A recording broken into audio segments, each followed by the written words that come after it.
করিতেছি মহান আল্লাহর নামে, যিনি পরম করুণাময় অত্যন্ত দয়ালু, যিনি আমাদেরকে এতদিন সুস্থ রেখে আজকে কর্মস্থলে আবার সুস্থভাবে আমাদেরকে নিয়ে এসেছে।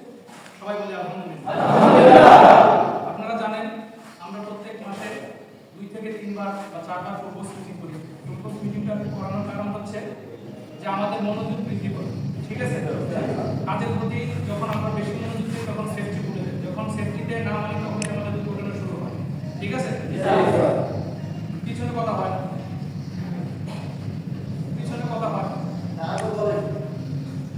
যার কারণে আজকে এই প্রপোজ মিটিংয়ের মধ্যে কিছু আমাদের উপর লেভেল থেকে কিছু গাইডলাইন্স দেওয়া আছে, যে গাইডলাইন্সগুলো আমরা অনেক সময় বলি, আবার কিছু জিনিসগুলো মিসিং আছে যেগুলো আমরা আবার কালেকশন করে আপনাদেরকে শোনাতে পারি, ঠিক আছে? শোনানোর মানে হচ্ছে যে আমরা মগজটা ধুলাই করা, আমরা ভুলে যাই সব কিছু, আবার আমরা মানুষ ভুলে ভুলতে পারি, ঠিক আছে? ভুল করবে এটাই স্বাভাবিক, তবে জেনে শুনে ভুল করা এক জিনিস আর না জেনে ভুল করা আরেক জিনিস। কথা বলতে পারছি? আমার কিন্তু সব দুইটা না, আমার কিন্তু সব দুইটা থাকে। এটা কথা বলে কার মুখ করে কিন্তু আমার জানা আছে। আজকে সব রূপ মিলন একসাথে হয়েছে, এরকম হতে পারতাম কখনো? না, হতে পারতাম না। কার সাথে করা হইতো না।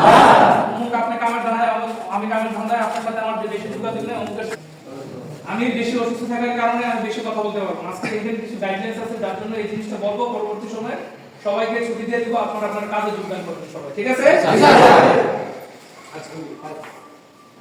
প্রথমত কথা হচ্ছে আমরা কোন শ্রমিকদের সাথে, ঠিক আছে, খারাপ ব্যবহার করি।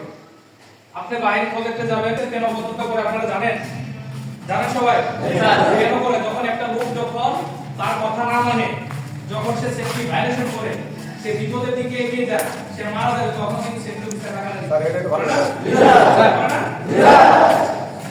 আর হচ্ছে কি বাইরে দেশে যাবে, বাইরে দেশে না, আপনি এখান থেকে বিশেষ করে বড় বড় যে কোম্পানিগুলোতে যেগুলোতে 100 এয়ারপোর্টে যাবেন, দেখবেন আপনাকে 5000 টাকা অগ্রিম রাখা হবে, 5000 টাকা পাবো কিসে? সেফটি পাবো।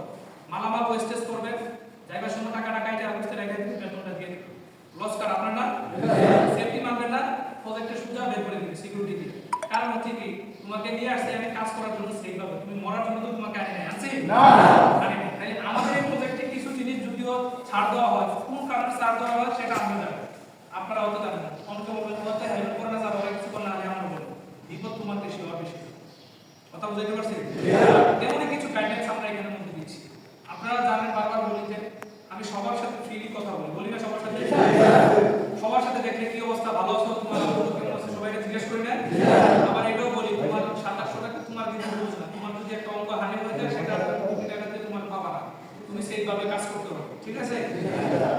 তাহলে আমাদের কিছু এখানে দিক নির্দেশনা আছে, আমরা আজকে এই দিক নির্দেশনাগুলো দেব, এগুলো মেনে চলবেন সব সময়, ঠিক আছে?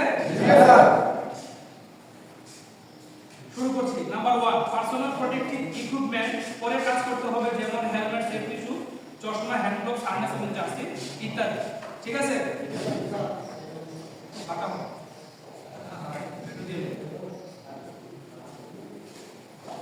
নাম্বার 2, কোন সেফটি ইকুইপমেন্ট যদি না থাকে তাহলে সাইট ইনচার্জকে অবশ্যই তাৎক্ষণিকভাবে জানাতে হবে এবং সংগ্রহ করতে হবে। কোন নতুন শ্রমিক আসলে তাকে পার্সোনালি প্রোটেক্টিভ ইকুইপমেন্ট না দিয়ে কাজের সাইডে নেওয়া যাবে। একটা জিনিস ভুল যেটা করে সবাই, এটা হচ্ছে নতুন লোক। আমরা এখানে যারা আসছে তারা কিছু নিয়ম শৃঙ্খলা জানি না? জি স্যার। প্রজেক্টে প্রবেশ করলে কি করতে হবে, প্রজেক্টের বাইরে প্রবেশ করে কত ঘন্টা থাকতে পারবো, কি কি নিরাপত্তা আছে, প্রজেক্ট কোন জায়গায় কি কাজ করবে, কিভাবে কাজ করতে হবে, দুর্ঘটনার সময় কাকে জানাতে হবে, ফার্স্ট এড ট্রিটমেন্ট